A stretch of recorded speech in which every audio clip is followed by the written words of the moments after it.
शिव जी की जटा को देखिए, भगवान शंकर की जो जटा है, भगवान शंकर की जो जटा वो बड़ी विशाल है, बहुत विशाल।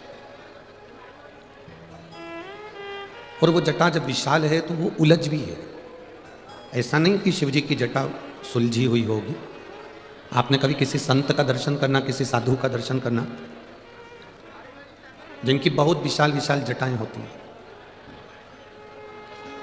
आजकल आर्टिफिशियल भी जटाएं होती हैं, है? ये जितनी आर्टिफिशियल जटाएं हो गई हैं, इन्होंने हमारे संतों की जटाओं को नीचे की ओर ला दिया। पहले बड़ी जटा से, मजबूत केश से मालूम पड़ता था कि संत ने कितनी तपस्या करी है, कितनी साधना करी है। आज के ज़माने में 5,000 रुपये की एक जटा लगवा लो, 10,000 रुपये की एक जटा लगवा लो, 20,000 रुपये की जटा लगवा लो और जुड्डा बांध कर फिर आप कैसे भी रहो। एक नया फैशन लोग लेकर आ गए। संतों की जटा से उनकी भक्ति का बल मालूम पड़ता।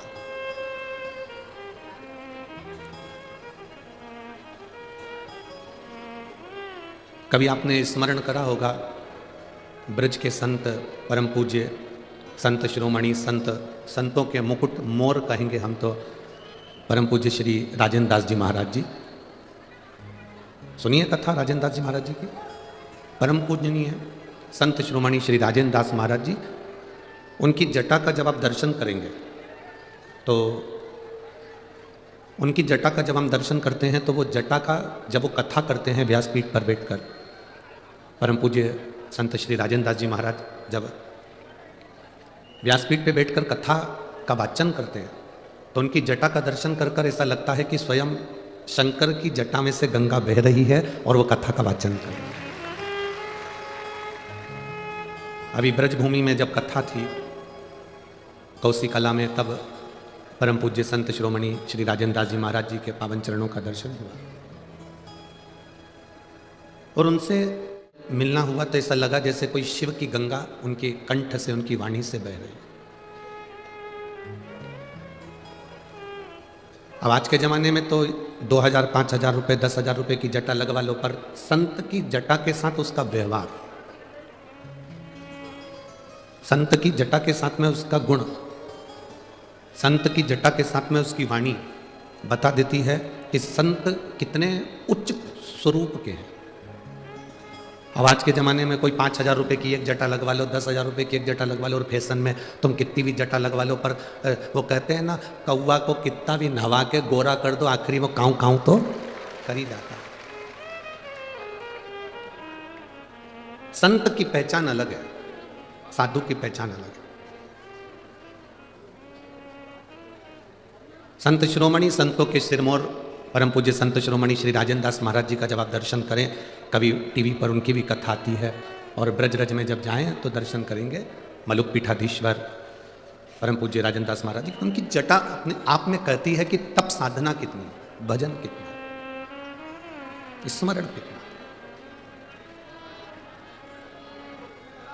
शंकर जी के मस्तक पर जो जटा है वो जटा सुलझी हुई नहीं है, उलझी हुई है। उलझी हुई जटा में से गंगा की धार बह रही है। करें दर्शन आप लोगों ने किसी फोटो में, किसी मूर्ति में, उलझी हुई जटा में से गंगा की धार बह रही है। पार्वती जी ने शिव जी से पूछा कि तुम्हारी जटा को मैं सुलझा देती हूँ, आपकी इस जटा को लाओ मैं सुलझा दूँ। देवादिदेव महादेव ने कहा, पार्वती तुम चाहे कितना भी प्रयास कर लेना पर यह जटा सुलझने वाली नहीं, ये जटा सुलझेगी नहीं। तुम चाहे जितना प्रयास करो पर यह जटा नहीं सुलझे। पार्वती जी भी जिद पे अड़ गई कि आज मैं जटा सुलझाकर मानूंगी। शिव जी को लेकर माता पार्वती जी गंगा जी के घाट पर पहुंच गए। बीच में श्री गणेश जी महाराज मिले और श्री गणेश जी महाराज ने तुरंत उसी समय पर पार्वती जी और भगवान शंकर जी को देखकर प्रणाम किया। माता पिता आज दोनों, आज मेरे माता पिता प्रातः प्रातः कहां जा रहे हैं, सुबह के समय पर कहां जा रहे हैं। भगवान शंकर का संवाद कर रहे हैं, शिव महापुराण की कथा कर रहे हैं। स्वयं गणेश जी महाराज ने पूछा, स्वयं गणेश जी महाराज अपने माता पिता से पूछ रहे हैं, अपने माता पिता से कहा, उन्होंने कहा आज मेरे माता पिता, आज मेरे माता पिता, मेरे शंकर, मेरे पार्वती, मेरे शिव, माँ जगत जननी, आज सुबह सुबह कहाँ जा रहे हैं? आज प्रातः के समय पर ब्रह्म मुहूर्त में आखिर ये कहाँ जा रहे हैं? किस जगह? शिव जी तो कुछ नहीं बोले, पर माता पार्वती जी ने तुरंत उसी समय पर श्री गणेश जी महाराज जी से कहा, बेटा तुम्हारे पिताजी की जो जटा है ये बहुत उलझी हुई है, मेरा मन है कि मैं इसको सुलझा दूं। अब तो गणेश जी महाराज जो ठाका लगाकर हंसे, ऐसा तीव्र ठाका गणेश जी ने लगाया कि पार्वती जी स्तुप्त रह गई गणेश जी को देखकर। विनायक, गणेश तुम हंस रहे हो? हाँ मां। क्यों? गणेश जी ने कहा, मां जितनी जटा उलझी हुई है उतने पिताजी उलझे हुए हैं। तुम जटा सुलझा सकती हो पर पिताजी को नहीं सुलझा सकती, बहुत कठिन है सुलझाना। पार्वती जी भी जिद पकड़कर बैठी थी कि चाहे कुछ भी हो जाए आज भोलेनाथ जी की जटा में सुलझा के रहूं। शिव जी की जटा मुझे सुलझाना है, मतलब सुलझा। अब गंगा जी के घाट पर पहुंच गए भगवान शिव और पार्वती। पार्वती जी और शंकर जी दोनों गंगा जी के जल में प्रवेश कर गए, और गंगा जी के जल में शिव पार्वती दोनों प्रवेश कर भगवान शंकर और पार्वती जब गंगा जी के जल में प्रवेश कर बैठे, पार्वती जी ने उनकी जटा खोलना प्रारंभ करी। जटा की मात्र एक लट, जटा की मात्र एक लट जटा की पार्वती जी ने खोली, केवल एक लट।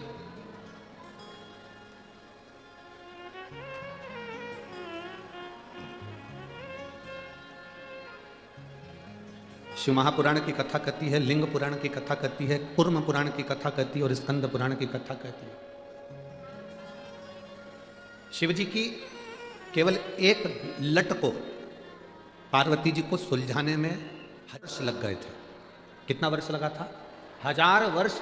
केवल शंकर जी की एक जटा की एक लट को सुलझाने में पार्वती जी को 1000 वर्ष लग गए।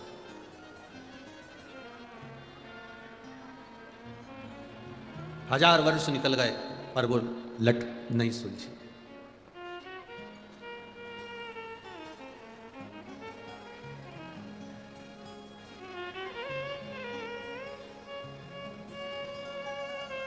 बहुत एक प्रसंग आप लोगों ने सुना होगा, आपके स्मरण में आएगा। राधा जी का एक भजन आप लोगों ने सुना है, वो भगवान कृष्ण से कहती हैं, महाराज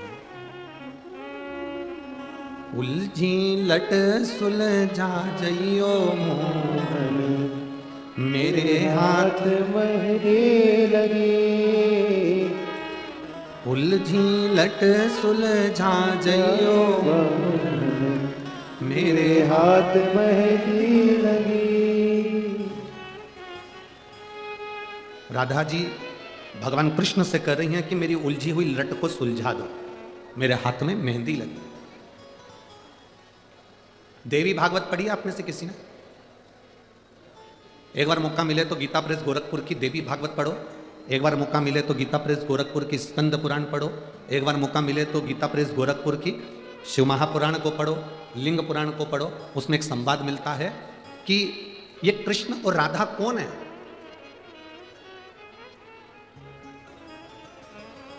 राधा और कृष्ण कौन है? कृष्ण स्वयं पार्वती है और राधा स्वयं शिव है। यह हमारी देवी भागवत के अंदर स्पष्ट लिखा है, स्पष्ट, कि राधा शिव है और पार्वती जी कृष्ण है। यह देवी भागवत के अंतर्गत है। अब जब शंकर भगवान स्वयं राधा जी के रूप में हो गए और पार्वती जी स्वयं कृष्ण के रूप में हो गई, तो वो कह रही हैं कि मेरी उलझी लट सुलझा दो। क्यों? सत्ययुग में ना जाने कितने कितने युग निकल गए, किसी युग में भगवान शंकर की जटा को सुलझाने वाला कोई जन्म ही नहीं लिया।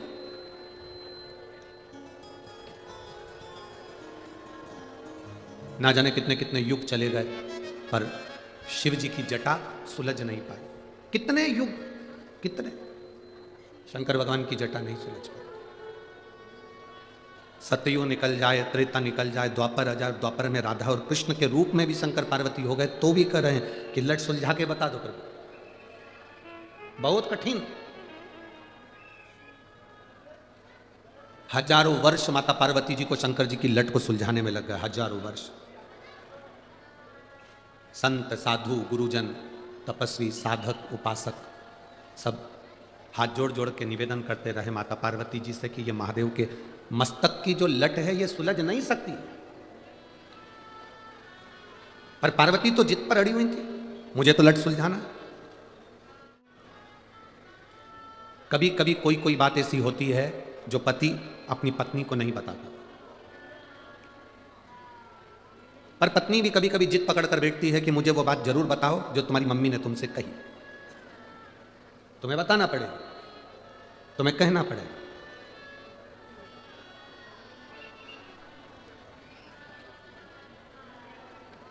दशरथ जी की सास, किनकी सास? जम के बोलो जरा। दशरथ जी की सास, माता केकई की मां और केकई के पिता।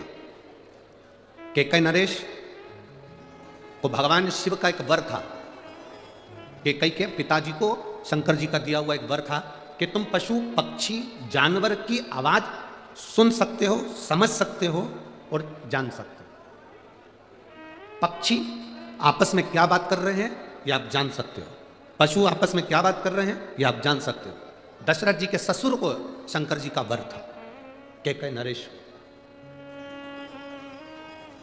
अब केकई नरेश को तो यह वर था कि आपको ये वर है कि आप पक्षी की आवाज पहचान सकते हो, पशु की आवाज पहचान सकते हो, जानवर की आवाज पहचान सकते हो, क्या बोल रहा है आप समझ सकते हो।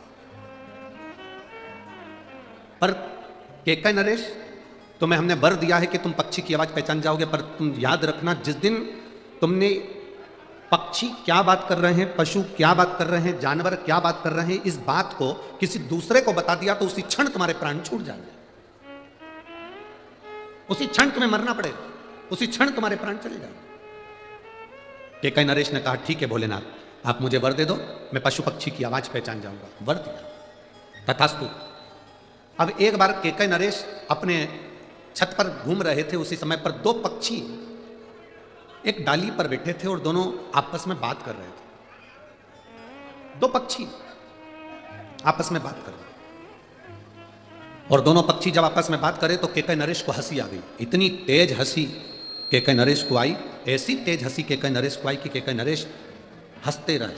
इतने में केकई की मां, केकई नरेश की पत्नी वहां पर आ गई और धर्म पत्नी ने आते से पूछा क्यों हंस रहे हो? केकई नरेश बोले मैं बता नहीं सकता। पत्नी ने फिर पति से कहा, केकई की मां ने फिर अपने पति से कहा तुम बताओ मुझको क्यों हंस रहे हो? केकई नरेश बोले मैं नहीं बता सकता। पत्नी ने जिद पकड़ ली, केकई की माता ने जिद पकड़ ली, तुम्हें बताना पड़ेगा। केकई नरेश मना कर कर कर थक गए पर केकई की मां नहीं मानी। आखिरी में केकई नरेश ने कहा यदि मैं तुझे बता दूंगा तो मैं मर जाऊंगा। इतने में केकई की माता ने कहा भले मर जाओ पर मुझे बताओ, भले मर जाओ पर मुझे बताओ। इतना जिद केकई नरेश की धर्मपत्नी माता केकई की मां ने ऐसी जिद पकड़ ली। आखिरी में केकई नरेश ने बताया कि ये दो पक्षी जो आपस में बात कर रहे हैं ये बात ऐसी कर रहे हैं कि आज एक बोला कि मैं दिन भर से उड़ा और उड़ने के बाद मैं एक शिवालय पर जाकर बैठ गया, और दूसरा बोलता है कि मैं दिन भर से उड़ा और एक सूखे पेड़ पर जाकर बैठ गया। दोनों की बात विवाद हो रहे थे, उस बात विवाद को मैं सुनकर हंस दिया। इतना कहते से केकई के पिता के प्राण छूट गए। शिव महापुराण की कथा कहती है माना नारी जिद करे पर वो जिद ना करे जिसमें पति के प्राण ही चले जाए। सोने के हाथ के कड़े लेना है मना नहीं है, पर ध्यान रखना इस बात का है। जैसे कल माननीय सांसद महोदय श्रीमती नवनीत जी राणा जी ने एक बात कही थी, आपके स्मरण में होगी। उन्होंने क्या कहा था? पति महल में भी रह रहा है तो स्त्री उसके साथ में उसकी पत्नी है, पति झोपड़े में भी रह रहा है तो उसकी धर्म पत्नी उसके साथ में है। एसी में रह रहा है तो धर्म पत्नी उसका साथ है, और पति अगर पंखे में भी रह रहा है, फैन में भी रह रहा है, तो धर्म पत्नी उसके साथ है। अर्थात कल उन्होंने जो कहा, एक एक नारी के हृदय में यह बात पहुंचना चाहिए। जब ये कल सांसद महोदय इतनी सारी बातें कर रही थी तो हमको तो खुद डर लग रहा था कि अगली बार कथा हमारी होगी कि इनकी होगी। इतनी सुंदर सुंदर बातें ये कहां से बटोर के लाती है, ये समझ में नहीं आता।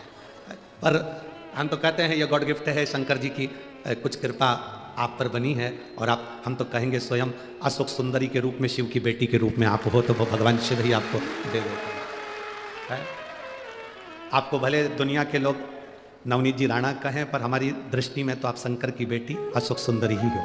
ये शिव की कृपा है। अच्छे संवाद, अच्छी बात, अच्छे शब्द स्वयं शिव देता है। आप जो शब्द कह रहे हो वो शंकर देता है, शंकर के सिवा कोई नहीं दे सकता। एक संत भी अगर कोई अपनी वाणी से कुछ कह रहा है तो वो शिव ही उससे कहलवा रहा है। उन्होंने कल कहा कि स्त्री गरीबी में भी और अमीरी में भी अपने पति का साथ कभी नहीं छोड़ती, कभी एक क्षण के लिए भी नहीं छोड़ती। वो एक स्त्री होती है, एक नारी होती है। जिद पकड़ो, मना नहीं है, जिद पकड़ने में मना नहीं है। एक बच्ची ने पत्र लिखा कि मेरी भी जिद थी। देखिए, मेरा नाम पलक जोशी है, मैं बलगांव की रहने वाली हूं, मैं 11 साल की हूं। कहीं बैठी हो तो हाथ हिला सकती है। पलक जोशी, मैं 11 साल की हूं, आप मेरा पत्र जरूर पढ़ना, कसम है शंकर जी। गुरुदेव, सबने सब कुछ किया। मेरी मम्मी को लोग हमेशा कहते थे कि तेरे घर में लड़की पैदा हुई है, लड़का नहीं है। डॉक्टरों के हिसाब से मेरी मम्मी को दूसरी संतान का योग नहीं था, दूसरी बार वो मां नहीं बन सकती थी, कुछ उनको ऐसी तकलीफ थी। एक दिन मैंने मेरी मम्मी से पूछा, मां, कौन डॉक्टर कहता है कि मेरा भैया नहीं आएगा, मेरा भाई नहीं आएगा? मां ने कहा कि एक डॉक्टर ने कहा है एक हॉस्पिटल में। गुरुदेव, मैंने भी शंकर जी से कहा मेरा भाई आना चाहिए, 11 साल की भले में हूं, मेरी माता को संतान नहीं हो सकती, पर मुझे मेरा भाई चाहिए, और भाई भी वहीं से चाहिए। मेरा भाई भी होए तो उस हॉस्पिटल में हो जिस हॉस्पिटल के डॉक्टर ने उनको मना करा कि इसको संतान नहीं हो सकती। और बाबा का मैं क्या गुणगान करूं, मेरे शिव ने कृपा करी और 11 साल के बाद मेरे यहाँ मेरा भाई आया, और उसी डॉक्टर के यहाँ उसी हॉस्पिटल में मेरी मम्मी के गर्भ से मेरे भाई का जन्म। ये शिव ओघड़ी है, शंकर ओघड़ी है। पलक जोशी बलगांव की रहने वाली। शिव तत्व में जब जब हम कोई जिद पकड़ते हैं, आप पकड़ो भगवान की भक्ति कीजिए, पूर्ण वो करेगा। पर मेरा माताओं से निवेदन है, कभी ऐसी जिद मत पकड़ना जिंदगी में कि नहीं मुझे तो सोने की रकम ला के दो, नहीं मुझे तो तुमसे तलाक चाहिए, मतलब चाहिए। ना ना, थोड़ा समझो, जानो, थोड़ा संभल कर चलने का प्रयास करो।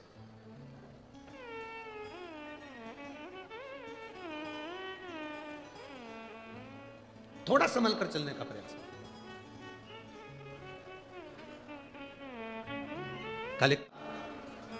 कल दो एक पत्र बड़े सुंदर सुंदर आए थे। अब हमारे को टाइम इतना है नहीं कि हम पत्रों को निकाल सके। और एक पत्र बड़ा कल आया था कि एक लड़के ने पत्र लिखा था कि मुझे सोरेसिस की बीमारी हो गई थी। अगर वो लड़का यहाँ बैठा हो तो हाथ हिला सकता है।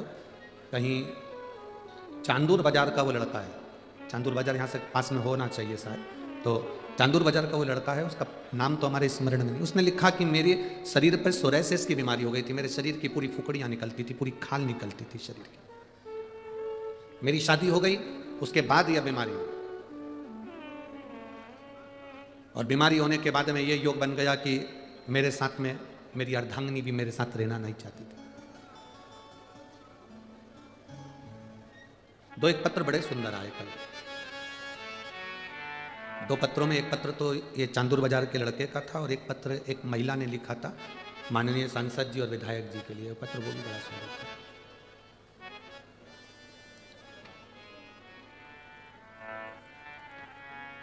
उसके शरीर में सोरेसिस की बीमारी हो गई। चांदूर बाजार का वो बच्चा, उसने कहा मेरा परिवार टूट ना जा रहा था, मेरा एक छोटा सा बेटा भी है।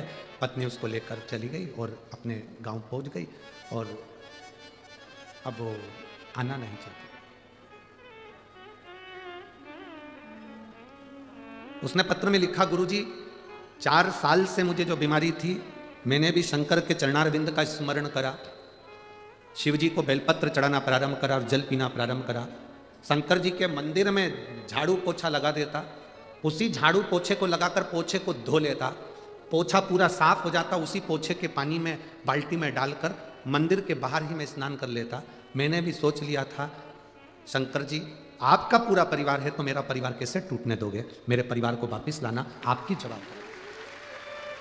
उस पत्र में उस बेटे ने लिखा, 3 महीने की आप कहते हो गुरुजी, मैंने 1.5 महीने बाबा की सेवा करी और 1.5 महीने में मेरी सोरेसिस की बीमारी गई और मेरी पत्नी और मेरा बच्चा मेरे साथ में आया। 1-2 पत्र बड़े सुंदर, जो लिखने वाले पत्र लिखते हैं बड़ी उन्होंने बहुत सुना होता है। एक पत्र और है,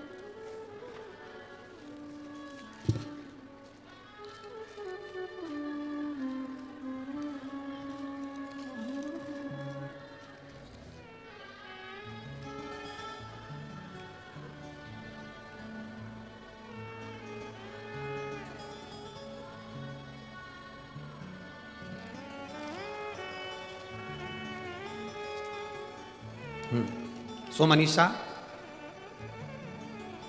येडेकर, मुकाम पोस्ट गोपाल नगर, अमरावती।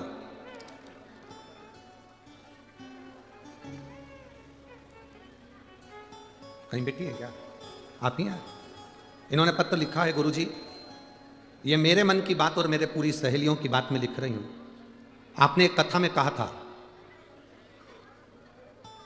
कि बड़े बर्तन कभी कभी काम आते हैं, छोटे बर्तन ज्यादा काम आते हैं। छोटे बर्तन रोज प्रयोग में आते हैं और बड़े बर्तन कभी कभी प्रयोग में आते हैं। पर गुरुजी हमारे यहाँ उल्टा है। हमारे अमरावती में हमारे यहाँ के बड़े बर्तन, श्रीमती नवनीत जी राणा और रवि जी राणा, ये बड़े बर्तन हमारे रोज काम आते हैं, भले छोटे बर्तन काम आ रहे हैं। लिखा, बैठो बहन बैठो। श्री शिवाय नमस्ते। ऐसा नहीं कि जिंदगी में आप जो सोच रहे हैं उसकी एक मूलता, भगवान शिव पर अगर आपका भरोसा है,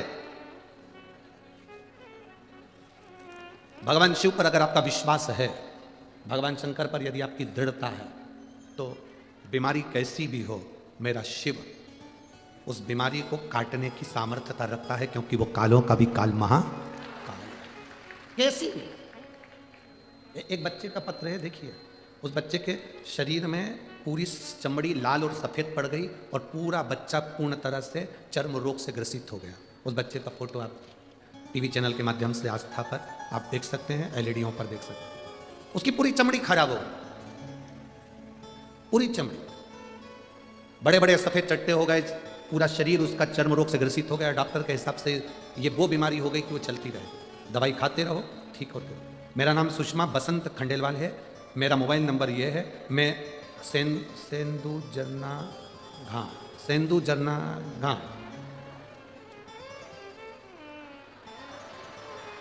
समझ गए? ठीक है, तुम लोग इतनी जल्दी समझ जाते हो तो मेरे को नजर उतारना पड़ रही तुम्हारी को। ये मेरा मोबाइल नंबर है। मैं सेंदू झरना घाट, ठीक है, से हूँ। गुरुजी मैं बाबा का वर्णन करना चाहती हूँ।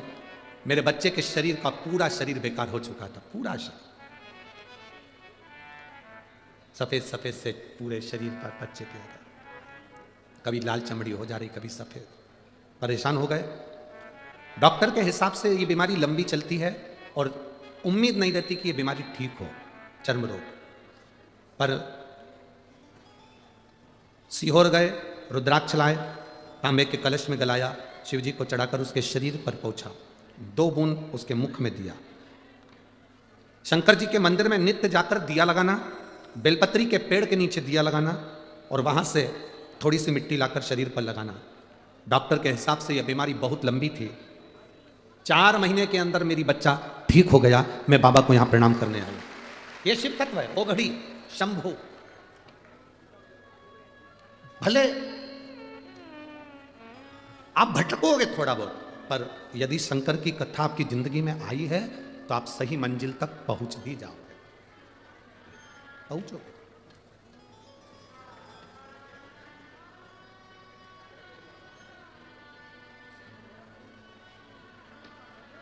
एक विश्वास के साथ आप कथा को सुनोगे तो वो मिलेगा जरूर।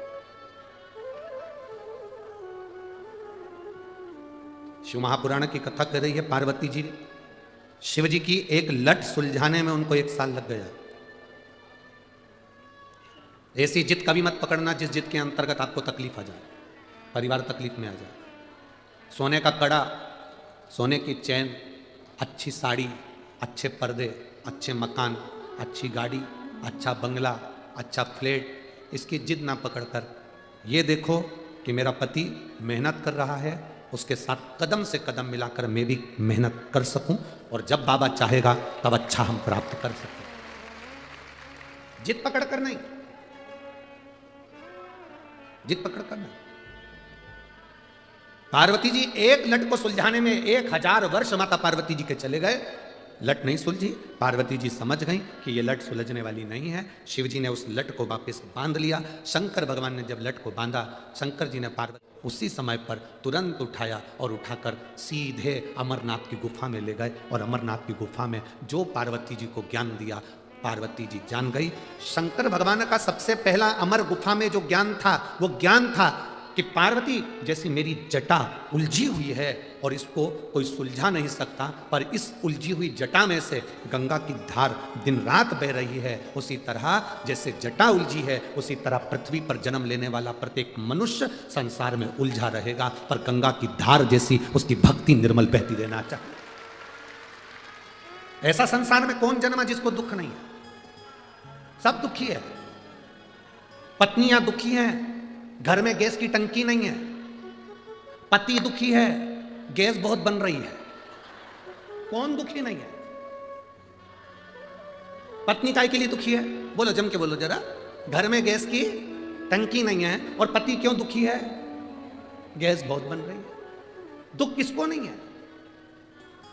संसार में सब दुखी है। सबका दुख अलग अलग है, सबकी वैरायटी का। ये मत सोचना कि सबका दुख जैसा तुम्हारा दुख है, नहीं। कोई तन दुखी, कोई मन दुखी, कोई धन बिन रहत उदास, तुलसी या संसार में सुखी राम का दास। इस संसार में केवल एक सुखी है जो तुमने 5 दिन कथा सुनी। ये माननीय सांसद महोदय श्रीमती नवनीत जी राणा जी ने, विधायक महोदय श्री रवि जी राणा जी ने और उनके सारे मित्र मंडली और जितने सेवक यहाँ लगे रहे, एक एक बच्चा बच्चा अब जिस भाव से सेवा करता रहा। कल कह रही थी श्रीमती नवनीत जी राणा जी, सांसद जी और रवि जी राणा जी, हम तो कुछ नहीं करे, पर गुरु जी एक बात है, एक एक अमरावती के और गांव गांव के एक एक बच्चों ने, एक एक लड़कों ने, एक एक महिलाओं ने, एक एक जवान ने सेवा में अपना पूरा समय दिया, पूरा समय।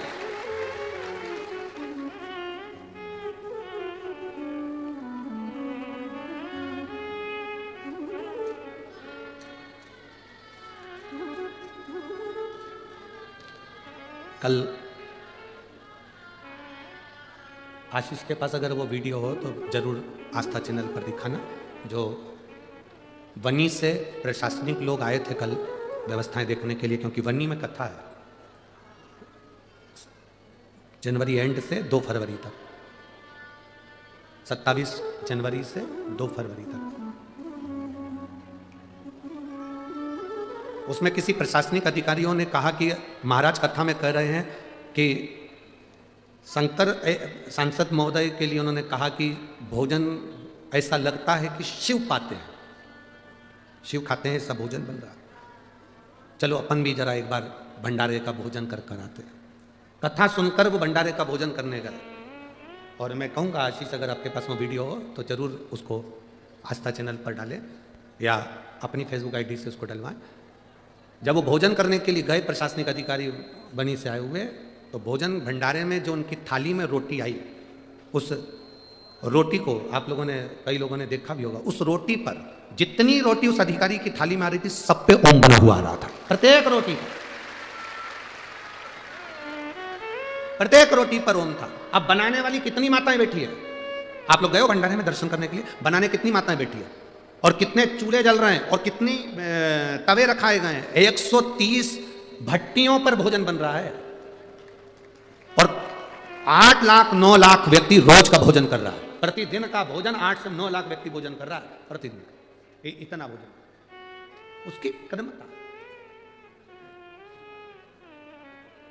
अंत में उन्होंने कहा कि शिव पुराण है। शिव पुराण केवल पुराण नहीं है, वो अधिकारी कहकर जाता है कि ये शिव पुराण नहीं, ये शंकर खुद स्वयं कथा करता भी है, सुनता भी है और करवाता भी है। दूसरा कोई नहीं। इसमें सियोर वाले महाराज का कोई यश नहीं है कि सियोर वाले महाराज ने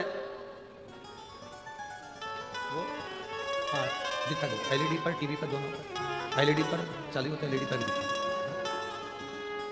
आप देखिएगा, जो लोग एलईडी देख रहे हैं, आस्था चैनल पर जो लोग देख रहे हैं, वो उस रोटियों को देखेंगे, वो जो ऑफिसर की थाली में आ रही है और उसमें ओम बने हुए, बिल्कुल पूर्ण तरह से आप उसका स्मरण करिएगा कि कितनी परीक्षा भोलेनाथ की लोग हैं। वो तो हर जगह पर प्रत्येक जगह। और शंभु शरणे पड़ी मांगो घड़ी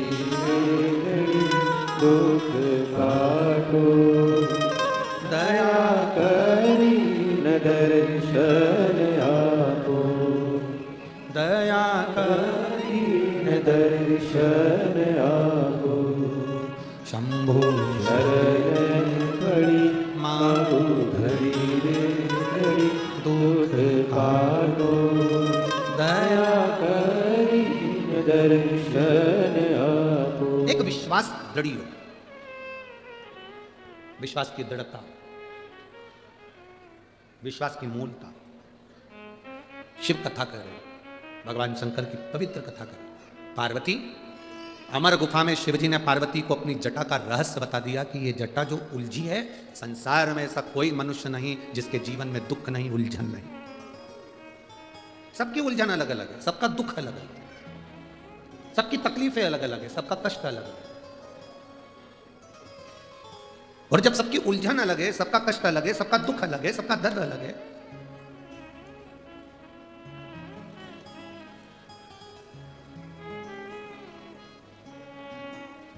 साधने वाला एक देव अधिदेव महादेव। आप लोगों से एक प्रश्न करें, उत्तर दोगे क्या? जो बुजुर्ग माताएं बैठी हैं वो उत्तर दे सकती हैं, और जितने बुजुर्ग पुरुष वर्ग में बैठे हैं वो भी उत्तर दे सकते हैं। तुम्हारे पूर्व के समय को 65 साल पहले, 50 साल पहले, 60 साल पहले का समय निकाल कर बताना, क्या पहले अलग अलग डॉक्टर होते थे क्या? कि हड्डी का डॉक्टर अलग होगा, शुगर का डॉक्टर अलग होगा, बीपी का डॉक्टर अलग होगा, इसका डॉक्टर अलग होगा, उसका डॉक्टर अलग होगा? बोलो री बुजुर्ग माताओं, भाई लोग, होते थे? एक डॉक्टर होता था अपने गांव में, अपने शहर में, अपने नगर में, अपने हॉस्पिटल में। एक डॉक्टर होता था, सबका इलाज कर देता। बोलो करता था कि नहीं करता था? एक डॉक्टर पूरी बीमारी का इलाज कर देता था। अब फैशन आ गया, अलग अलग वेराइटी के, अलग अलग क्वालिटी के, अलग अलग चीज के डॉक्टर हो गए। हार्ट का, आंख का, सब के अलग अलग डॉक्टर। पहले कुछ भी तकलीफ हुई, डॉक्टर साहब देखना, साहब ये तकलीफ है, देखना साहब ये तकलीफ। आओ, वो डॉक्टर का इलाज भी लग जाता था, एक ही डॉक्टर था, सब चीज ठीक कर देता था। अब बदले, जब तुम भटकना चालू कर दिए तो ढेर सारे अलग अलग चीज के डॉक्टर तुम्हें मिलना प्रारंभ हो गए। जब तुम भटकते नहीं थे, तुम्हारा विश्वास पक्का था, हमारा डॉक्टर एक है, फैमिली डॉक्टर, उसके पास चले जाओ, सब कर देगा। जा, क्या हो गया? पाँव दुख रहा है, डॉक्टर सबके पास चले जा। जा, आंख दुख रही है, डॉक्टर पास चले जा। जा, अपने फैमिली डॉक्टर के पास चले जा, अपने डॉक्टर के पास चले जा। एक डॉक्टर था, कुछ भी हुआ उसके पास पहुंच जाते थे। अब भटकता है व्यक्ति, यहाँ पर जाकर ये वाली रिपोर्ट करवाओ, यहाँ जाकर ये कराओ, अलग अलग चीज के डॉक्टर हो गए, अलग अलग उनको जांच कराई जाए। पहले एक डॉक्टर होता था, सब इलाज कर देता था। तुम भटकने लगे, इसलिए अलग अलग चीज के डॉक्टर भी हो गए। पहले एक था और वो हमेशा एक ही रहेगा, वो देव अधिदेव महादेव। एक डॉक्टर ऐसा है, सबका इलाज कर देगा, सबका इलाज, सारी समस्या का हल, एक लोटा जल। अब किसी दूसरे की क्या समस्या है तो कहे कि नहीं तुम एक काम करो, लोटे में भर के दूध चढ़ा। तीसरे की समस्या क्या है तो कि तुम्हारी यह समस्या, एक काम करो, पूरे लोटा भर के शहद चढ़ा दो। चौथे की समस्या क्या है तो तुम्हें यह समस्या, तो एक लोटा भर के घी चढ़ा दो। आज तक इस व्यासपीठ ने यह भी नहीं कहा कि शंकर जी को एक लोटा भर के दूध चढ़ाओ। बोला कभी? इस व्यासपीठ ने जब भी बोला कि गाय का अगर दूध मिल जाए तो तुम्हारी जो छोटी चम्मच होती है उस चम्मच में भी 2 बूंद दूध डाल लेना, पानी के लोटे में डालकर चढ़ा देना, मेरा शंकर प्रसन्न हो जाएगा। आज तक इस व्यासपीठ ने नहीं कहा कि तुम 1 किलो दूध चढ़ाओ कि 5 किलो दूध चढ़ाओ कि 7 किलो दूध चढ़ाओ।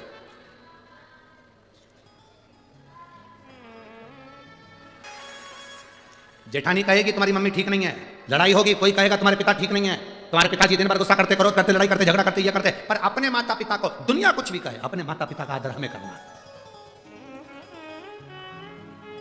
आज हम भ्रम में जी रहे हैं क्योंकि दूसरे ने कह दिया।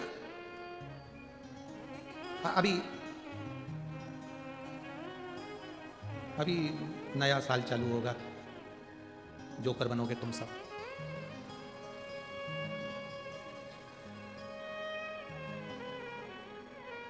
पच्चीस तारीख को, 26 तारीख को, 31 के दिन तुम सब अपने धर्म को छोड़कर, तुलसी के पौधे को छोड़कर सूखे ना जाने कहां कहां के पौधे की पूजन करते फिरोगे। किस ओर जा रहे हो? सनातन धर्म नहीं कहता, हमारा सनातन धर्म यह भी नहीं कहता कि हम किसी का अपमान करें, इसलिए इस व्यासपीठ से किसी धर्म का कभी नाम नहीं लिया आज तक कि वो धर्म ऐसा कि वो धर्म ऐसा। हमारा धर्म, हम भजन कर लें, हम कीर्तन कर लें, वही बहुत है, स्मरण हो जाए वही बहुत है। पर अपने मार्ग से हम हटे ना, अपने मार्ग को हम नहीं छोड़े। बोलबम का नारा है, एक डॉक्टर होता था, सबका इलाज कर देता था, उस पर सबसे ज्यादा भरोसा आपको होता था। हाथ दुखा, पांव दुखा, चले। अब डॉक्टर अलग अलग हो गए, पहले एक था, एक। पूरी पृथ्वी जहां तुम खोदना चाहो, यहीं से मतलब नहीं कि भारत कोई, तुम पाकिस्तान में जाके भी वहाँ की ज़मीन को खोदोगे और अफगानिस्तान में भी जाकर खोदोगे, अमेरिका और चीन की ज़मीन को भी खोदोगे तो उसमें से कुछ निकले चाहे निकले, पर मेरा महादेव का शिवलिंग जरूर निकलेगा, शंकर है निकलेगा। खोद लो जहां खोदना। पहले सबसे ज्यादा अगर कोई है तो वो शिव तत्व है। पहले कोई मूर्ति बनती नहीं थी, केवल शंकर का शिवलिंग, उसी की पूजन होती थी। एक डॉक्टर था, कोई मूर्ति थी नहीं। पहले सबसे पहले शंकर के शिवलिंग के सिवा कुछ नहीं। प्रजापति ब्रह्म कुमारी की बहनें कहती हैं, एक बिंदु से शिव निकला, एक बिंदु से शिव है, शिव से बिंदु है, और उसी से सबकी प्रागट्यता है। एक डॉक्टर, सारी समस्या का हल एक लोटा जल।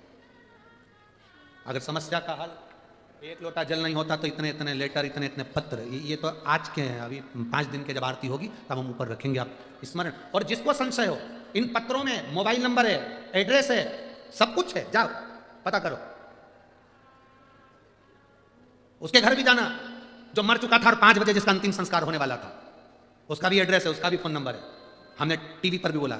उसके भी घर जाना जिसके यहाँ बांस आ चुके थे, सफेद कपड़ा आ चुका था, अर्थी बंध चुकी थी, और वो शंकर पर चढ़ा हुआ जल एक बार उसके शरीर पर लगाती और उसके धड़कन आ जाती और अर्थी का सामान धरा की धरा रह जाता। उसके भी गांव जाओ, उसके भी घर जाओ, पता करो शिव ने प्राण दिए थे कि ना दिए थे। अकाल मृत्यु वो मरे जो काम करे चंडाल का, काल उसका क्या बिगाड़े जो भक्त हो महा काल का। जो शिव की आराधना करता है, शंकर की उपासना, यह हमारा भरोसा है, यह हमारा विश्वास, यह हमारी दृढ़ता है। शिव कथा केवल कथा नहीं है, यह हमारे दिल का भरोसा है, यह विश्वास है। केवल इसको शिव पुराण मत मानना कि शिव पुराण है। आप आए हो बहुत दूर दूर से, सुबह 8 बजे कथा है, कहीं दूसरी जगह पर 8 बजे कथा होती तो कोई पहुंच पाता कि नहीं पहुंच पाता पता नहीं। रात भर लोग चले हैं, पूरी रात गाड़ियां चलती रही, ट्रक चलते रहे, ठंड में कुकड़ते रहे, खूब खूब, कोई गादी, कोई कम्बल, कोई जिससे जो बन सका। अमरावती वालों ने, आसपास के लोगों ने बांटा भी खूब खूब दिया महाराज। कोई कम्बल दे रहा था, कोई दूध पिला रहा था, कोई चाय बनाकर पिला रहा था, कोई कुछ। रात भर सेवा करते रहे लोग, रात भर, और आने वाले रात भर आते रहे, रात भर।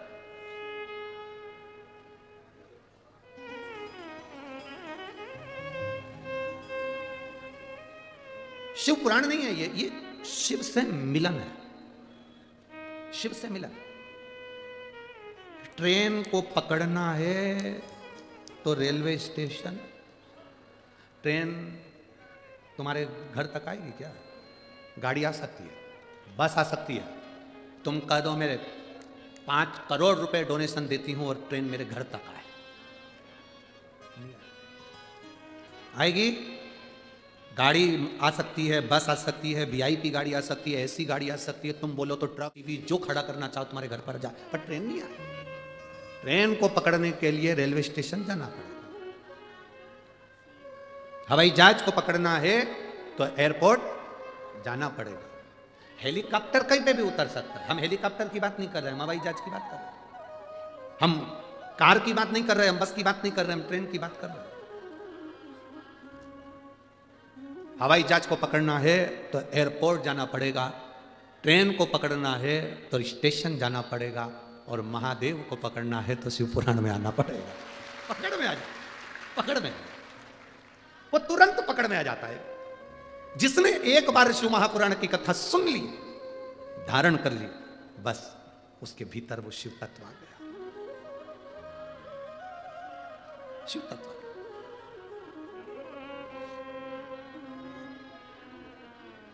वो कहे, बिन पिए नशा हो जाता है जो शिव के नाम को गाता। ये तत्व हमारे भीतर समाहित हो जाए। एक बार जो शंकर की कथा में आ गया, वो शिव का हो गया।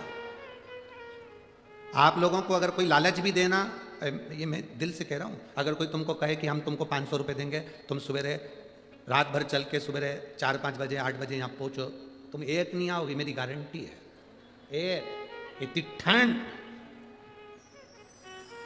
इतनी ठंड, और इतनी ठंड में रात भर ऑटो से, मैजिक से, खुली गाड़ियों में कांप रहे ठंड में, और मुख से चिल्लाते जा रहे श्री शिवाय नमस्तुभ्यं, बोलते बोलते बोल बम का नारा है बाबा एक साथ। गाड़ी छोड़ी वहां पैदल पैदल, ठंडी हवा अलग चल रही। भगवान पूरी परीक्षा लेता है, रात को एकदम एसी खोल देता है, पूरा पावर का ठंड। किसी ने कहा गुरुजी इतनी ठंड रात को, हमने कहा कैलाश पर कथा चल रही है। तो साधारण है कैलाश पर, और स्थान का नाम भी तो है हनुमानगढ़ी। हनुमानगढ़ी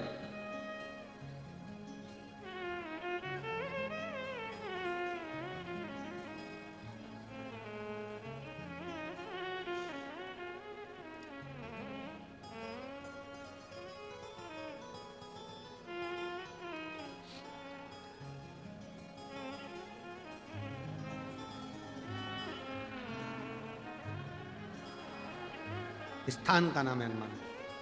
स्वयं हनुमान जी महाराज ने इस भूमि को अपने लिए चुना होगा, इसलिए श्री हनुमान जी महाराज यहाँ पर विराजमान हो रहे हैं।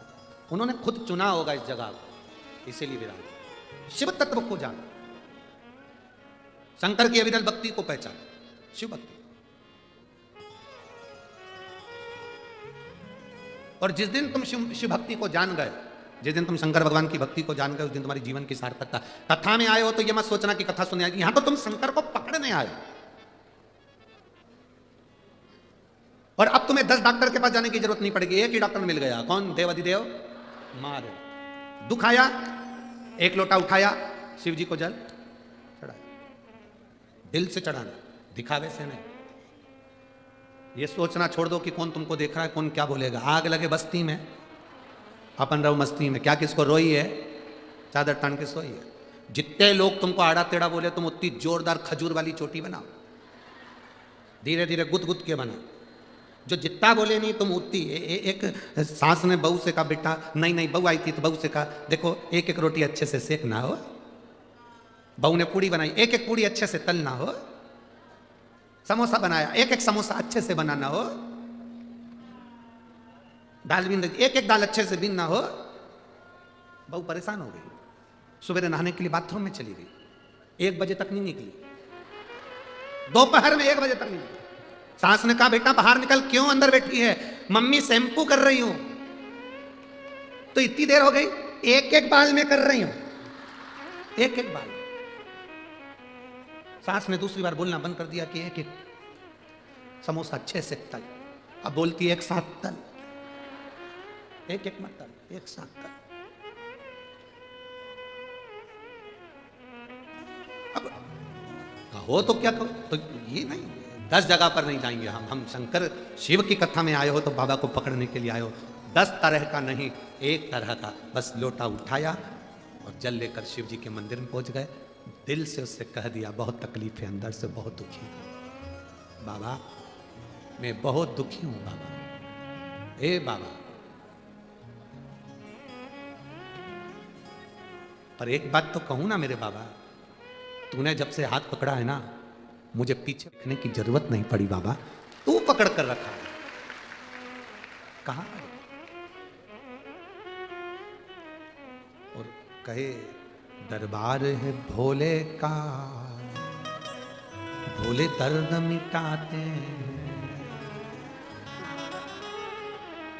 यहां जो दिल से आ गया वो पा गया। लाखों की संख्या में आए हो आप लोग, दिल से आए हो आप लोग, अपने खर्चे से आए हो आप लोग, अपनी व्यवस्था से आए हो आप लोग। दिल से सुनोगे वो दिल से देगा।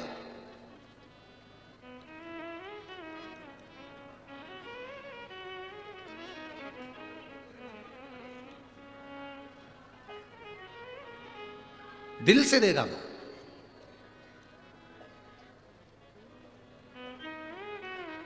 शिव कथा कर रहे, भगवान शंकर का संवाद कर रहे।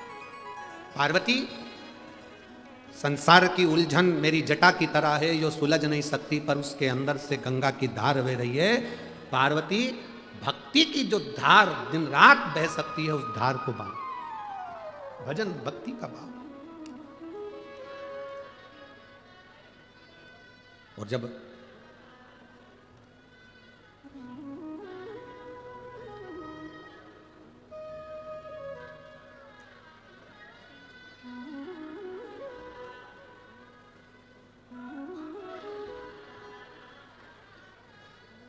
या भक्ति की धार कह रहा,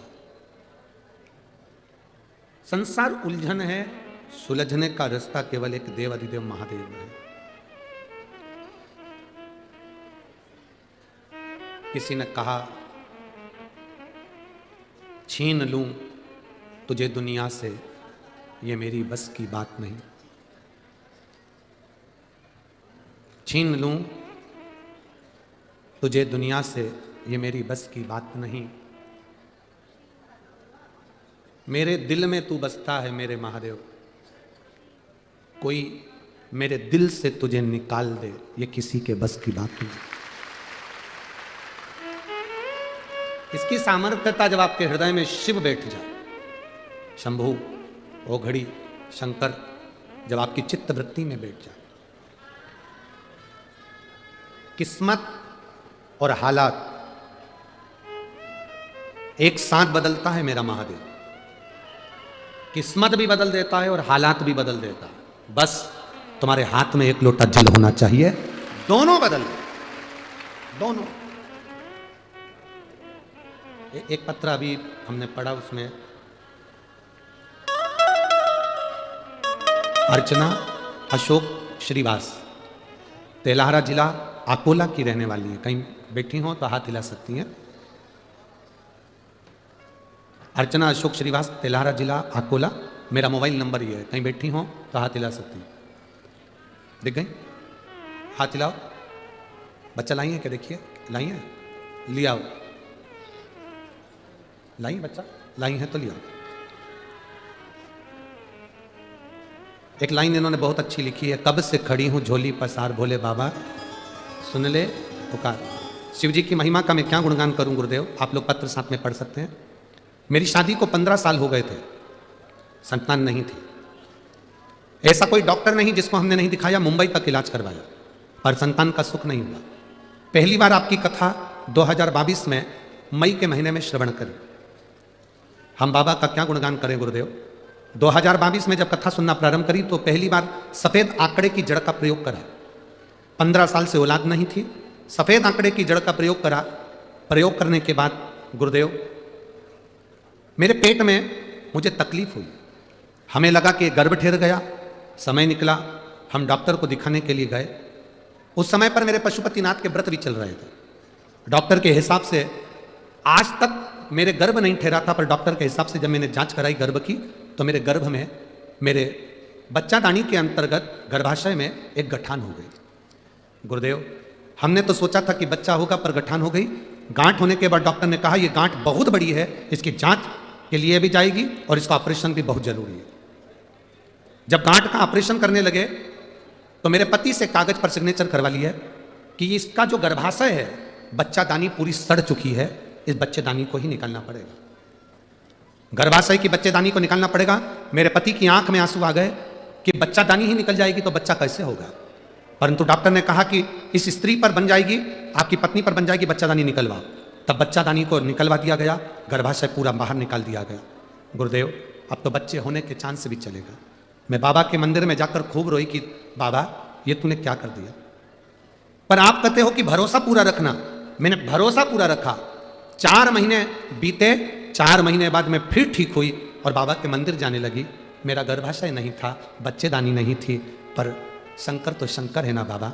मैंने फिर वापिस सफ़ेद आंकड़े की जड़ बांधी, वापिस मैंने शिव जी की आराधना करी और बाबा की कृपा से बिना बच्चादानी के, बिना गर्भाशय के मेरा गर्भ ठहरा और बाबा की कृपा से मुझे संतान की प्राप्ति हुई। ये मेडिकल के अंतर्गत डॉक्टरों के हिसाब से ये नामुमकिन है, पर मेरे बाबा ने मुझे 27 सितंबर 2023 को पुत्र रत्न की प्राप्ति हुई है। मैं बाबा को यहाँ नमन करने के लिए, जो 15 साल बाद मुझे डॉक्टर के हिसाब से, गुरुजी जिसकी बच्चेदानी नहीं रहती, जिसका गर्भाशय नहीं रहता, उसे बच्चा नहीं ठहर सकता। ये डॉक्टर के हिसाब से बच्चा नहीं हो सकता, पर मेरे बाबा आप कहते हो ना गुरुदेव, आपके वचन पर जो भरोसा है वो भरोसे ने निभा दिया और बिना बच्चेदानी और बिना गर्भाशय की भी मुझे औलाद दे दी। ये शिव कृपा, ये शंभू की कृपा। अर्चना अशोक श्रीवास, तेहलारा गांव, जिला अकोला, मोबाइल नंबर ये शिव तत्व और घड़ी है, सहज नहीं है। तेरी कृपा बिना न हिले एक भी लेते हैं श्वास, तेरी कृपा से तनो तनो। हे गंगाधार मुक्ति द्वार ओमकार तू, भोले ओमकार तू, आयो शरण तिहारी शंभु तार तार तू। बखान क्या करूं मैं राखों के ढेर का, चपटी भभूत में है खजाना कुबेर का। हे गंगाधार मुक्ति द्वार ओमकार तू, भोले ओमकार तू, आयो शरण तिहारी शंभु तार तार तू। उस बहन ने पत्र में लिखा, डॉक्टर के हिसाब से जिसकी बच्चेदानी नहीं रहती है, जिसका गर्भाशय नहीं रहता, उसका गर्भ नहीं ठहर सकता। ये आश्चर्य कैसे हो गया, और बाबा ने मुझे पुत्र रत्न की प्राप्ति की। 15 साल के बाद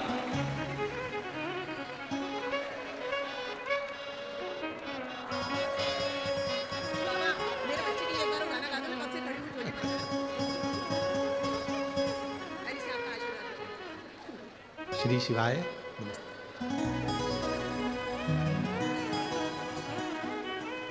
अरे लुटा दिया भंडार काशी वाले, कर दिया माला काशी वाले, लुटा दिया भंडार काशी वाले, कर दिया माला काशी वाले। क्या देता है, कब देता है, कैसे देता है, ये उसके ऊपर है, उसके ऊपर निर्भर करता है। 15 साल बाद औलाद दी थी और वह शरीर में गांठ पड़ गई और बच्चा दानी भी निकल गई, गर्भाशय भी निकल गया, और डॉक्टर के हिसाब से कभी संतान नहीं हो सकती, कभी ये माँ नहीं बन सकती, पर विश्वास नहीं तोड़ा उसने।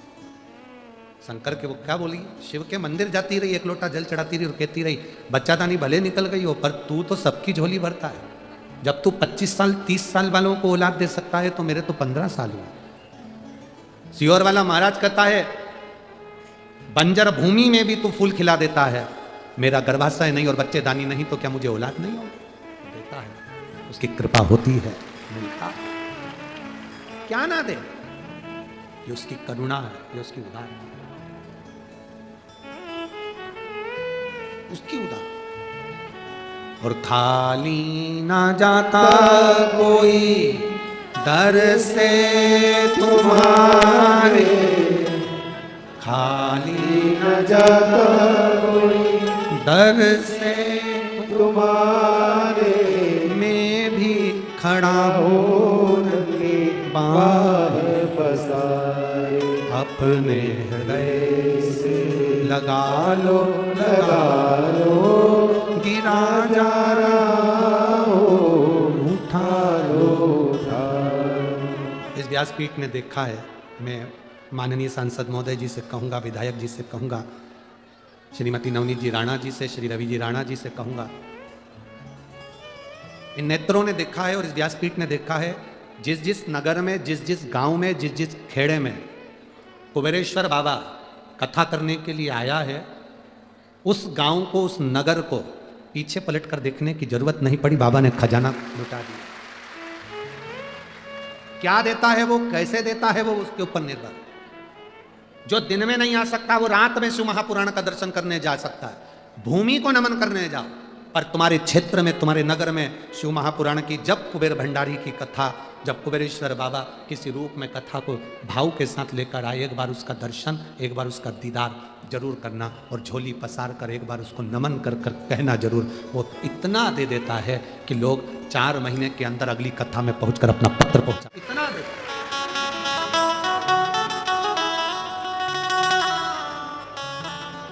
वो देता है खूब। देवता देते हैं पल्ला झाड़ कर, महादेव देता है छप्पर फाड़ कर। वो कम नहीं देता, बहुत देता है। शिव कथा कर, भगवान शंकर का पवित्र चरित्र का है।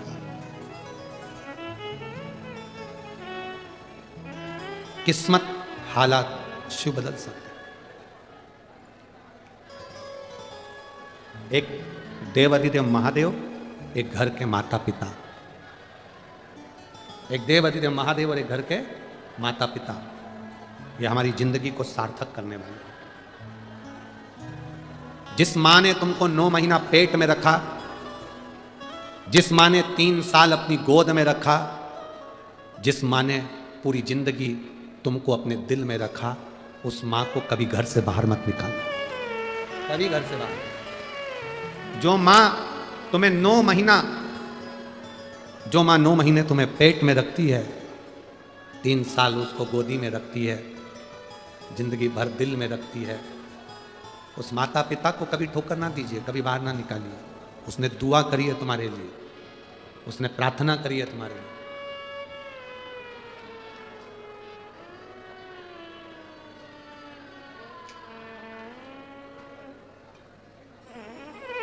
प्रार्थना करिए। शिव कथा कर रही है, भगवान शंकर का चरित्र कर रहा है, शिव महापुराण वर्णन कर रही है। भगवान देवाधिदेव महादेव की अमरनाथ की गुफा में पहुंचकर जो भगवान शंकर ने माता पार्वती को ज्ञान दिया कि ये संसार सागर उलझनों का एक घेरा है, उस उलझनों के घेरे में गंगा का जो जल बह रहा है, भक्ति की जो धार बह रही है, वो धार मूल है। उसी तरह वो भक्ति की धार श्रेष्ठ है। तो शिव महापुराण की कथा कहती है, ये कभी ना सोचे जिंदगी में कि हमारी उलझने कम है, कि हमारा दुख कम है, कि उसका दुख ज्यादा है, कि हमारा दुख ज्यादा है, कि उसका कम, कि उसका ज्यादा। किसका दुख, किसका दुख ज्यादा है, किसका सुख कम है, उसका स्मरण हमारी जिंदगी में ना रहे। हमारे बीच में संत शिरोमणि जी पधारे हैं, एक बार जोरदार ताली बजाकर स्वागत।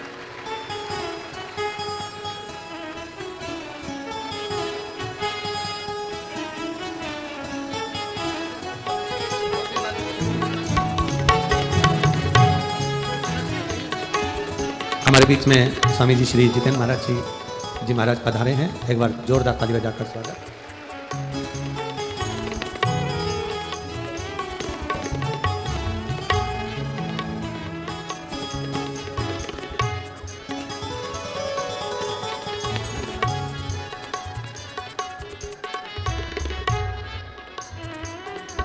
शंभू तब रोको, शंभू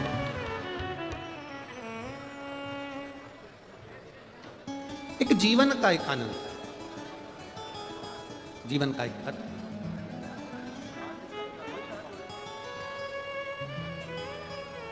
जीवन का एक लक्ष्य शिव महापुराण की कथा कहती है।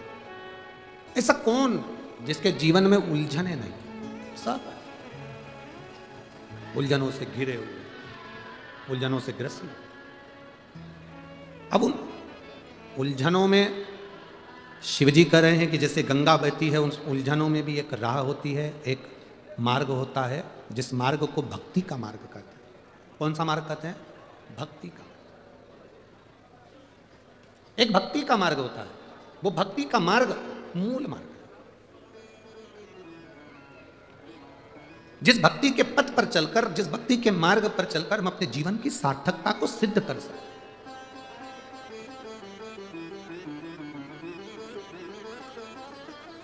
एक शिव महापुराण में एक बड़ी सुंदर बात कही पार्वती जी से देवादिदेव महादेव कह रहे हैं,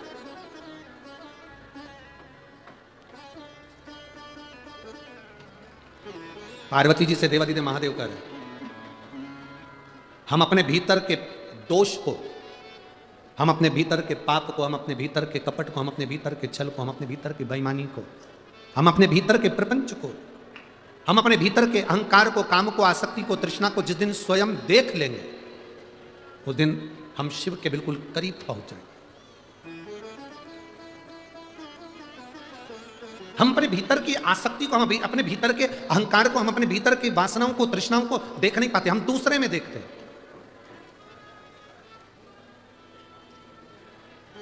हम दूसरे में निहार रहे होते हैं, दूसरे में देख रहे होते हैं, पर हम अपने आप में नहीं देख रहे। एक बहुत सुंदर बात है, आपके स्मरण में रहे।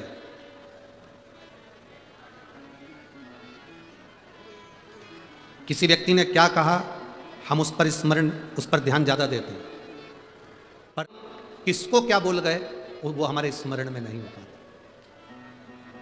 दूसरे व्यक्ति ने कितनी गाली दी वो हमारे स्मरण में है, पर हमने किसको कितनी गाली दी वो हमारे स्मरण में नहीं आता। एक बात आप लोगों से पूछें, 15 दिन पहले सुबह 10 बजे तुमने क्या खाया था, तुमको याद है क्या? नहीं। पर 15 दिन पहले सुबह 10 बजे जो तुमने खाया था वो तुम्हारे शरीर में रक्त बनकर, खून बनकर तुम्हारे शरीर में वो डोल रहा है, वो घूम रहा है। 15 दिन पहले सुबह 10 बजे जो तुमने खाया था वो तुम्हारे शरीर में रक्त बनकर, खून बनकर वो डोल रहा है, वो घूम रहा है। रक्त बनकर तुम्हारे शरीर में वो चल रहा है और वो आज तक चल रहा है, आज तक।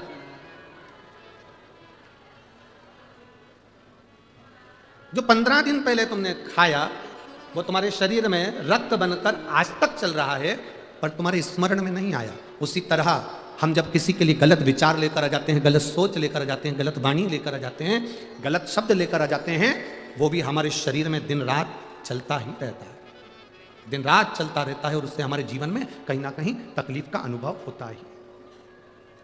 हम अपने भीतर का दोष देखें, हम अपने भीतर का दोष स्वयं देखें, अपने भीतर का दोष स्वयं। हमने देखा, वो कहे ना, बुरा जो देखन में चला, जम के बोलो जरा, बुरा जो देखन में चला, बुरा ना मिलिया तो कौन मिलेगा? स्वयं। पर हम देख नहीं पाते। अमेरिका में लाइट जाती है, अमेरिका में लाइट जाती है तो विद्युत विभाग वालों को फोन लगाया जाता है। देखिए जरा, अमेरिका में लाइट गई, विद्युत विभाग वालों को फोन लगाया जाता है। अफ्रीका में लाइट जाती है तो फ्यूज देखा जाता है, पर हमारे यहां लाइट जाती है तो पड़ोसी का घर देखा जाता है।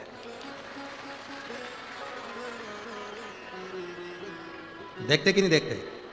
ए छोरा जा जल्दी देख के तो काकी क्या लाइट है कि नहीं। अमेरिका में लाइट गई तो विद्युत विभाग वालों को फोन लगाया, अफ्रीका में लाइट गई तो फ्यूज देखा गया, और हमारे यहां पर लाइट जाती है तो हम पड़ोसी का घर देखते हैं। शिव महापुराण की कथा कहती है हमें अपने घर का फ्यूज देखना चाहिए, हमें अपने घर की लाइट देखना चाहिए, हमें दूसरे के घर में नहीं झांकना चाहिए। पर हमारी आदत बन गई है, हमारी आदत। जरा सा जिंदगी में दुख आया, तकलीफ आई, कहीं गए पूछने के लिए, उन्होंने कह दिया, तुरंत कह दिया, तेरे किसी व्यक्ति ने तेरे ऊपर कुछ करवा दिया। अरे बाबा, जितने दुश्मन तुम्हारे नहीं होंगे, उससे ज्यादा दुश्मन जो वो राम मंदिर बना रहे हैं ना, उनके होंगे। लोग कहते हैं हमारी दुकान पर किसी ने कुछ कर दिया, लोग कहते हैं हमारे ऊपर किसी ने कुछ कर दिया, लोग कहते हैं हमारे ऊपर। तुम्हारी कितने की दुकान, कितना कमाते हो जो लोग तुम्हारे ऊपर कर देते हैं? अगर करने वाले होंगे तो जो करोड़ों में कमा रहे होंगे उनके ऊपर कुछ करके बताएं।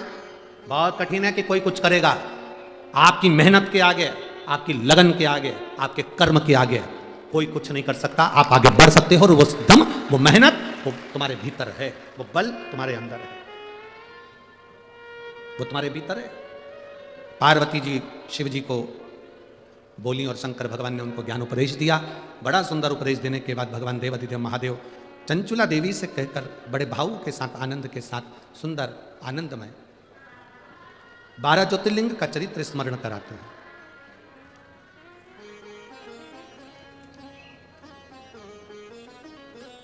तब साधना, भक्ति, विश्वास, भरोसा। जिस हनुमानगढ़ी के इस पवित्र प्रांगण्य में ये शिव महापुराण की कथा चल रही है, इसी के नज़दीक में सामने ही इंद्रशेष बाबा की तपोभूमि भी है, जहाँ गायत्री माता गौ माता के रूप में सदा विराजमान है। ऐसी तपोभूमि पर हम और आप शिव महापुराण की कथा का स्मरण कर रहे हैं। तुमरुका जी ने चंचुला देवी को 12 ज्योतिर्लिंग का स्मरण कराया। प्रथम सोमनाथ जी का वर्णन किया।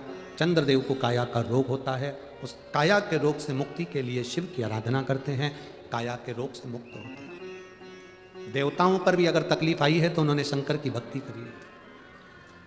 राम जी लंका पर चढ़ाई करने से पहले शिव की भक्ति करते हैं, भगवान कृष्ण भी शिव की भक्ति करते हैं। शंकर की भक्ति बिना कोई देव नहीं रहा। फिर वर्णन आया श्री मल्लिकार्जुन जी का। षडानंद कार्तिक के रुष्ट होकर जाते हैं, भगवान देवादिदेव महादेव पार्वती जी के साथ उन्हें मना कर ले आते हैं, मल्लिकार्जुन के रूप में विराज। फिर अगला वर्णन आया है ओमकारेश्वर महाकालेश्वर का। दूषण नाम के राक्षस के संहार के लिए भगवान देवादिदेव महादेव महाकाल बनकर प्रकट हुए। फिर वर्णन ओमकारेश्वर, विंध्य नामक पर्वत के तप करने पर देवादिदेव महादेव विराजमान है। केदारनाथ नर नारायण के तप से केदारेश्वर के रूप में विराजमान हुए। फिर वर्णन आया भीमाशंकर का। कुंभकर्ण की धर्मपत्नी करकटी के पुत्र भीम का संहार करा तो शिवजी का नाम भीमाशंकर हुआ। काशी विश्वनाथ मनु शत्रुपा के तप के बल पर भगवान विश्वनाथ विराजमान हुए। अगला वर्णन आया त्र्यंबकेश्वर। गौतम बाबा पर गौ हत्या का दोष लगा, उस दोष से मुक्त होने के लिए माता हिल्या ने शिव, भगवान ब्रह्मदेव, भगवान नारायण की आराधना करी। ब्रह्मा विष्णु महेश 3 लिंग के रूप में वहां विराजमान हुए। त्र्यंबक में वो आनंद पाए। अगला वर्णन श्री वैद्यनाथ जी। रावण भगवान शिव को लेकर जा रहे थे, शिवलिंग के भार को जानकर भूमि पर रख दिया, उसे उठा नहीं, बाबा वैद्यनाथ के रूप में विराजमान हो गए। फिर वर्णन आया है श्री नागेश्वर। दारुक नाम के राक्षस का संहार भगवान शिव ने करा और नागेश्वर के रूप में विराजमान हुए। फिर वर्णन आया है श्री रामेश्वरम। मेरे राम जी महाराज लंका पर चढ़ाई करने से पहले शिवलिंग की स्थापना करते हैं और शिव की पूजन कर लंका पर चढ़ाई करते हैं, वो रामेश्वर के रूप में विराजमान होते हैं। अगला वर्णन है श्री कृष्णेश्वर। सुधर्म नाम के ब्राह्मण की 2 धर्म पत्नियां थी, सुदेहा और घूष्मा। घूष्मा का बेटा मर चुका था। लोग पूछें कि ऐसा होता है? यहां 12 ज्योतिर्लिंग में से एक ज्योतिर्लिंग है। घूष्मा का बेटा मर चुका था, 5 दिन हो गए थे, तालाब में उसका शव पड़ा हुआ था, कटा हुआ शव कपड़े में बंधा हुआ पड़ा था। घूष्मा ने पार्थिव शिवलिंग की पूजन कर विसर्जन करते हुए मन में सोचा, मेरे बेटे का मुझे दर्शन नहीं हुआ बाबा। मरा हुआ बेटा 5 दिन पहले जो मरा था वो जिंदा लौट कर वापिस आया, वो कृष्णेश्वर महादेव। कृष्णेश्वर हमने पहले भी कथा में कहा कि शिव महापुराण में आप जब बैठते हैं, जो सोचते हैं वो मिलता है। कुंभज बाबा के आश्रम में, अगस्त ऋषि के आश्रम में शंकर और माता सती शिव महापुराण की कथा सुनने के लिए गए। सती ने मन में सोचा, मेरी शादी हुई, विवाह हुआ और मेरे पति मुझे यहाँ कथा सुनाने लिया है, इससे तो मेरा शरीर जलकर भस्म हो जाए तो अच्छा। गुस्से में आकर माता सती ने, ये कथा चल रही थी, विचार कर लिया कि मेरा शरीर जल के भस्म हो जाए तो अच्छा। वो सती दक्ष प्रजापति की यज्ञशाला में जलकर भस्म हुई। कथा चलते में शंकर भगवान ने विचार करा कि मैं राम का दर्शन करूं, तो शंकर भगवान जब कथा सुनकर जा रहे थे तो उनको वन में राम जी का दर्शन हुआ। शिव महापुराण के पावन प्रांगण्य में, चाहे टीवी पर सुन रहे हो, आस्था चैनल पर सुन रहे हो, फेसबुक यूट्यूब पर सुन रहे हो, चाहे पंडाल में सुन रहे हो, चाहे विदर्भ की इस पवित्र भूमि पर कथा सुन रहे हो, जो तुम्हारे मन में चलता है बाबा उसको पूर्ण करता है। आप जब कथा के पंडाल में पहुंचे, दिल से बाबा से जो आप हृदय से सोच कर आए हो, बाबा आपको देकर जरूर भेजता है। शिव पुराण कहती है, जल चढ़ाने का, भजन करने का, कथा सुनने का जो फल है, जो मिलता है, वो जिंदगी में कहीं प्राप्त नहीं हो सकता। पर इतना जरूर स्मरण रखें कि शंकर की कभी निंदा ना करें, शंकर की कभी अवहेलना ना करें। शिव तत्व को या तो जाने, नहीं तो शंकर के लिए एक भी अपशब्द अपने मुख से ना कहें। जैसे जल चढ़ाने का फल मिलता है, निंदा करने का क्या फल होता है, ये देवऋषि नारद की कथा कथी है। नारद जी ने शंकर जी की निंदा कर दी थी और उन्हें बंदर का मुख लगाना पड़ा। भगवान विष्णु ने शंकर की निंदा सुन ली थी, सिर कट गया, उन्हें घोड़े का मुख लगना पड़ा। हयग्रीव अवतार हुआ भगवान विष्णु का, केवल शंकर की निंदा सुनी थी इसलिए घोड़े का मुंह लगा था, शंकर की निंदा करी थी इसलिए बंदर का मुख लगा था देवऋषि नारद का। उस दिन से नारद जी ने हाथ जोड़ लिए कि ना तो शंकर की कभी निंदा सुनना है और ना कभी शंकर की निंदा करना है। कोई शंकर के भक्त की भी निंदा करे मत सुनो, कोई शंकर की निंदा करे मत सुनो। जिस कथा में, जिस व्यासपीठ पर कोई अगर शंकर की निंदा कर रहा हो, शिव भक्त की निंदा कर रहा हो, शंकर की निंदा कर रहा हो, वहां से उठकर चले जाओ। पर निंदा ना तो हमें करना है ना निंदा हमें सुनना है। हम शंकर के, शंकर हमारा, बोल बम का नारा है और बाबा एक। शिव निंदा से दूर रहे, भगवान की अविरल भक्ति को धारण करें, ये भक्ति है। विदर्भ वालों के लिए, विदर्भ की ये पवित्र धरा पर जो ये कथा लेकर आई हैं सांसद महोदय श्रीमती नवनीत जी राणा जी, विधायक महोदय श्री रवि जी राणा जी, मैं इनको बहुत बहुत धन्यवाद देता हूं। निष्कपट भाव से, किसी से अठन्नी भी नहीं ली और बाबा की कथा का रस तत्व हनुमान चालीसा ट्रस्ट द्वारा संचालित हुआ। इसको कराने वाले हनुमान जी और करने वाले। आपने जो, आप अगर भंडारे चलाए, आपने अगर किसी को दूध पिलाया, कोई बच्चों को दूध पिलाया, किसी को चाय पिलाई, किसी को कंबल बांटा, किसी को कुछ करा, ये आपके भीतर की भक्ति है, ये आपके भीतर की भक्ति है। जैसे वीर छत्रपति शिवाजी ने इस विदर्भ की भूमि को और इस पूरे महाराष्ट्र को, छत्रपति शिवाजी महाराज ने इस पूरी महाराष्ट्र की धरा को सनातन धर्म की ध्वजा के नीचे विराजमान कर दिया था। वो सनातन धर्म की ध्वजा कभी नीचे नहीं जाना चाहिए। वो सनातन धर्म की ध्वजा सनातनियों के लिए अग्रण्यता रहना चाहिए। अपना सनातन धर्म मजबूत करिए, अपने सनातन धर्म की मजबूतता रखिए और सनातन धर्म के प्रति जागरूक रहिए। ना हम निंदा सुनेंगे ना हम निंदा करेंगे। हमें किसी धर्म की निंदा नहीं करना। कौन क्या कर रहा है हमें उस धर्म से मतलब नहीं है, कौन किस धर्म में क्या बोल रहा है हमें उससे मतलब नहीं। हमें अपने धर्म से मतलब है। अपने धर्म का भजन करो, भक्ति करो, स्मरण करो। अमरावती की पवित्र भूमि पर, मां अम्बा की धरा पर, विदर्भ की पवित्र भूमि पर शिव महापुराण की जो कथा हो रही है, उस कथा का आनंद अपने जीवन की सार्थकता हो। 25 तारीख से 31 तारीख तक 2023 के विराम की ओर ये कथा पांडुरंगा हरि विट्ठल के पावन चरणों में पंढरपुर में होगी, जिसका प्रसारण 1 बजे से 4 बजे तक होगा। 7 दिन हरि विट्ठल के पावन चरणों में कथा का रसतत्व ग्रहण करेंगे। हमारा निवेदन है, पंढरपुर की भूमि पर जब आप कथा सुनने के लिए आए, ठंड है, ओढ़ने का लेकर आए, दवाई गोली साथ लाएं। और एक चीज जरूर याद रखें, पंढरपुर की पवित्र भूमि को कोई भी कहीं पर भी गंदा नहीं करेगा। जो शौचालय बने हों, वॉशरूम बने हों, उसका प्रयोग करना है, क्योंकि पंढरपुर की भूमि देव भूमि है। ये हमारा बद्रीनाथ, केदारनाथ, यमुनोत्री, गंगोत्री सब पंढरपुर में है। इसलिए उस भूमि को हमें पवित्र रखना है, स्वच्छ रखना है। चंद्रभागा नदी का स्नान करें, उसको स्वच्छ रखें। शौचालय आदि का प्रयोग करना, वहां कहीं गंदगी नहीं करना। जितने पंढरपुर के आसपास के भक्त हैं उनसे निवेदन करूंगा, अपने खजाने खोलो।